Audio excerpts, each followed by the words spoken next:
आपकी पार्टी की सरकार है बिहार में, देश में आपकी पार्टी की सरकार है बिहार में, आप ही के नेता को सरेआम मार दिया जाता है। तेजस्वी यादव कहते हैं ये तो मेरे पिताजी की सरकार का नाम खराब करते थे, देखो इन्हीं की सरकार है, इन्हीं के नेता को उसी के घर के बाहर मार दिया। आप पकड़िए, चोर को तो पकड़ेंगे ना, खूनी को तो पकड़ेंगे, लेकिन हो गया ना जो होना था। तो वो कह रहे हैं व्हाट्स द डिफरेंस, कोई फर्क नहीं है।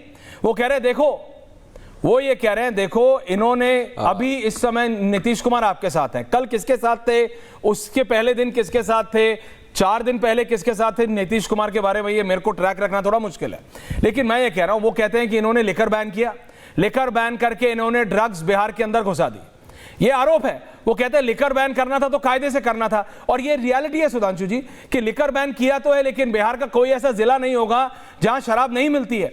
और इसके बारे में मैं आम आदमी पार्टी के नेता से पूछ लूंगा, क्योंकि supposedly they are liquor experts, but मैं ये प्रैक्टिकली कह रहा हूं आपसे। वो ये कह रहे हैं कि बिहार का कोई ऐसा जिला नहीं है जहां शराब मिलती नहीं है, और अब बिहार में ये केमिकल ड्रग्स आने लगी हैं। तो वो कह रहे हैं ऐसे बैन का क्या फायदा कि बिहार का युवा और बर्बाद हो रहा है। तो वो कह रहे हैं practically Sushasan Babu is over, that is what वो कह रहे हैं, और आपके पास बिहार में नेता है नहीं, ये उनका काउंटर आता है। इस पर देखिए, अगर किसी चीज की स्मगलिंग हो रही है तो इसलिए उस पर बैन हटा देना चाहिए। वैसा ही बचकाना और वाहियात तर्क है कि एंटी थेफ्ट लॉ के बावजूद चोरियां तो हो रही हैं, एंटी डकैती लॉ के बावजूद डकैतियां तो हो जाती हैं, इसके बाद मर्डर व दफ़ा 302 के बावजूद मर्डर तो होते हैं, तो इसलिए सब हटा देना चाहिए।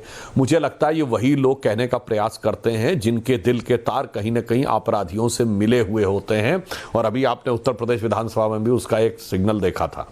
अब मैं ये कहना चाहता हूं कि ये आपकी बात सही है, पिछले कुछ महीनों में घटनाएं बढ़ी हैं, मगर ऐश्वर्या जरा इसका एक पूरा व्यापक स्वरूप देखिए तो समझ में आएगा।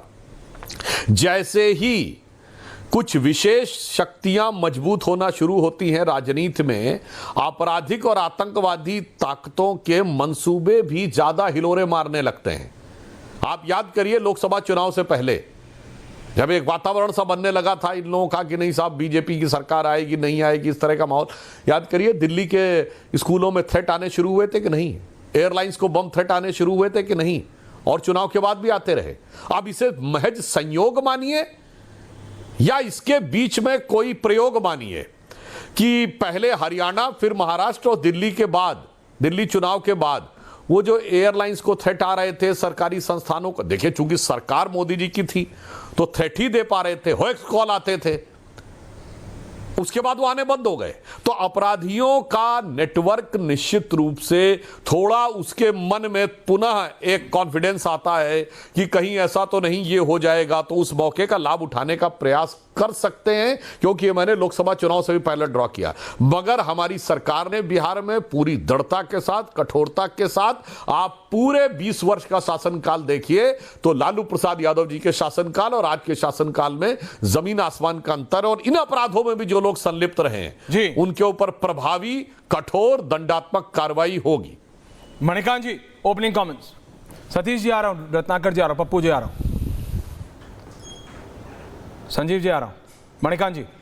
देखिए सुधांशु जी की कई बातें बिल्कुल सही हैं, लेकिन उन बातों में ये भी दिखता है कि वो किसी तरह से मन को दबा के एक प्रतिरक्षात्मक रुख अपना रहे हैं और वो बचाने की कोशिश कर रहे हैं। लेकिन वो बचाने की जो उनकी कोशिश है वो सब लोग समझते हैं कि ये इनकी जो व्यवस्था है बिहार में सचमुच में कई मायने में ये जो 20 वर्षों का शासनकाल रहा है ये कई मायनों में कई तरह के सवाल पैदा करता रहा है। और वो जो सवाल हैं वो देखिए, सबसे बड़ा सवाल जो मेरे ख्याल से इन 20 वर्षों में जो बड़ा हुआ है सवाल वो ये है कि ये भ्रष्टाचार, ये जो घूसखोरी है निचले सरकारी दफ्तर के निचले स्तर से लेके ऊपर तक, ये तो लगातार ऊपर चढ़ता चला गया। इस मामले में ये पूरी इतने वर्षों की जो ये सरकार थी वो बहुत कुछ कर नहीं पाई। तो लोगों के मन में जो परेशानियां पैदा होती हैं, जब दफ्तर जाते हैं कोई काम कराने तो वहां भ्रष्टाचार दिखता है, वहां घूसखोरी इस तरह है कि उस पर कोई नियंत्रण सा नहीं रहता। तो इस मामले में देखिए इसको कैसे बचाव करेंगे। दूसरी बात यह है कि ये स्वास्थ्य के मामले में देखिए जो अस्पतालों की स्थिति है वो बहुत ऐसी सुधर नहीं सकी है जिसको लेके जिसका संबंध आम लोगों से होता है। इसी तरह की और किसी कई मसले हैं। तो मैं ये कहता हूं कि ये शासन में अगर ये दावा भी करेंगे कि उस नाते उनकी सरकार को लेके लोगों में समर्थन इस रूप में बढ़ा है कि अच्छा शासन दिया, सुशासन दिया, तो मेरा मानना है कि ऐसा ज़्यादा नहीं है। हाँ, इसमें आप तुलना अगर करेंगे लालू जी के या राबड़ी जी के शासनकाल से तो कई महीनों में उससे बेहतर व्यवस्था बनी और वो देखा भी गया।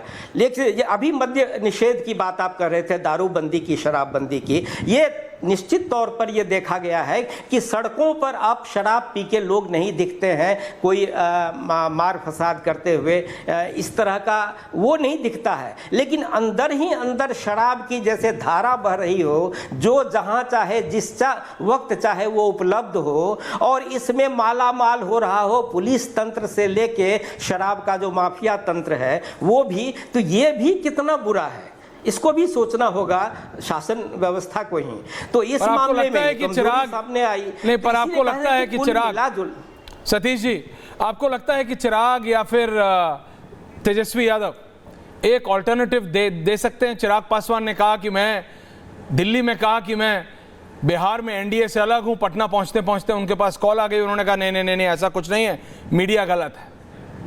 बीजेपी कह रही है हमारे पास नरेंद्र मोदी की पॉपुलैरिटी है, we will achieve what we want to achieve और हमको कोई चिंता की बात नहीं। सतीश जी देखिए, चिराग पासवान और चिराग पासवान जो है और कुछ नहीं लगता, भाजपा के हनुमान ही है।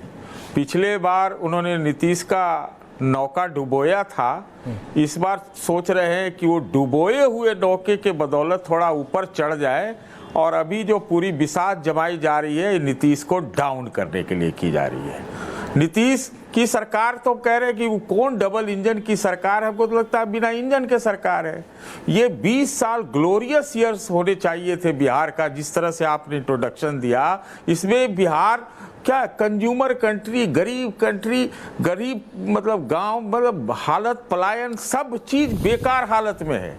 ये बात सही है मणिकांत जी की कि लालू जी के राज में भी चीजें बहुत खराबी थी, लेकिन उसी जंगल राज करते करते करते हाल में देखने को मिला कि एनडीए का जंगल राज का नैरेटिव ही खत्म हो गया।